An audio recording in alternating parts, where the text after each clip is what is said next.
So what I can say is that the next project will be on jazz history. Okay. And I can say Ken Burns, watch out. Is it?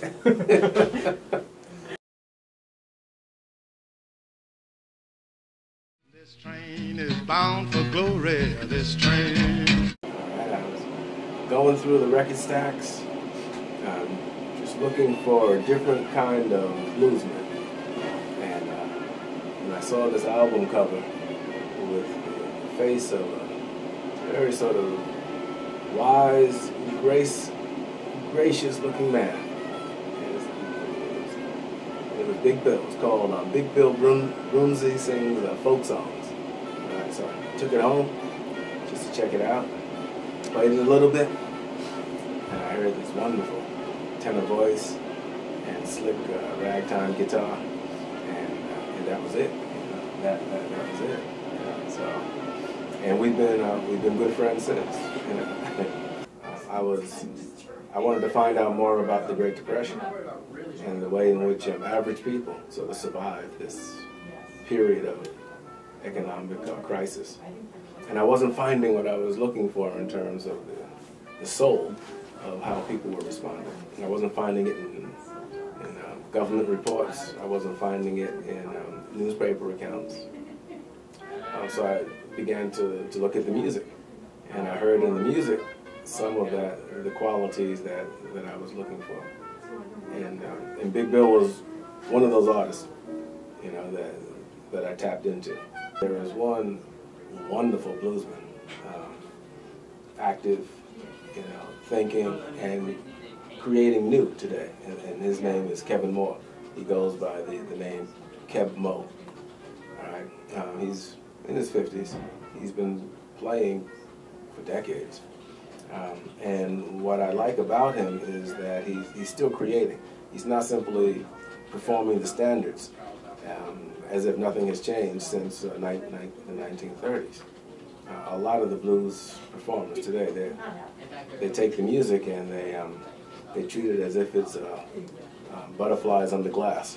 You know, they're singing about things that the people living today really have no consciousness of, right? Plowing with a mule, you know, or even riding the trains, right? Keb Mo has updated. He still plays selection from the traditions, but he updates the music as well to talk about contemporary issues.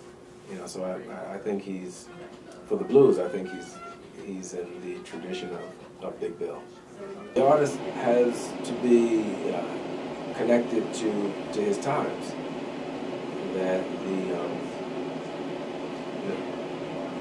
that good art finds an audience, not simply through the creative genius of the musician or the actor alone, you know, but it also, if it can, should ride the wave of, you know, of popular change.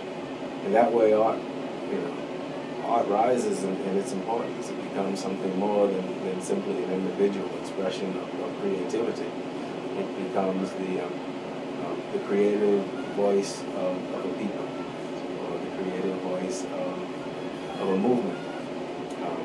And that's something special. And when you find it, and you're part of it, you've truly, you know, discovered what being an artist is all about. So I think that's something that you can draw from Big Bill's life. All right. Which does not mean he made that much money, but you know, but by not making much money, it enabled him to understand and to speak for that broad mass of people who were struggling to make money, to live with dignity. Yeah. The question is, what questions can we put to the past to make it relevant for the issues that we face today? A lot of the public does not appreciate the challenge, the challenge to to the middle class way of life, that Wisconsin represents. I think a lot of people believe that the threats that the people face in Wisconsin or Ohio or Indiana are somehow only germane to other people and not themselves. But I see it as opening the door to an onslaught against the securities of middle class life. Not only against the union, but unions help to set some of the standards of wages, benefits. They help to give people something that really should not be a major issue, which is to be able to work, to find meaning in work, to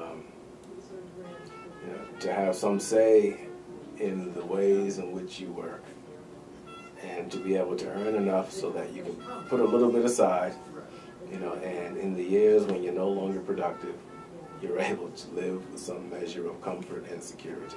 Now, is that asking so much? It seems to me, no. If it is, then something is wrong. The best life I could probably think of would be as a nonfiction writer of social investigations, right? Looking at the pressing issues of these times, right? But writing about it in a way that would make people laugh, make them cry, make them read it. So telling stories. Absent that, teaching and writing, other materials is fine. It's a suitable alternative.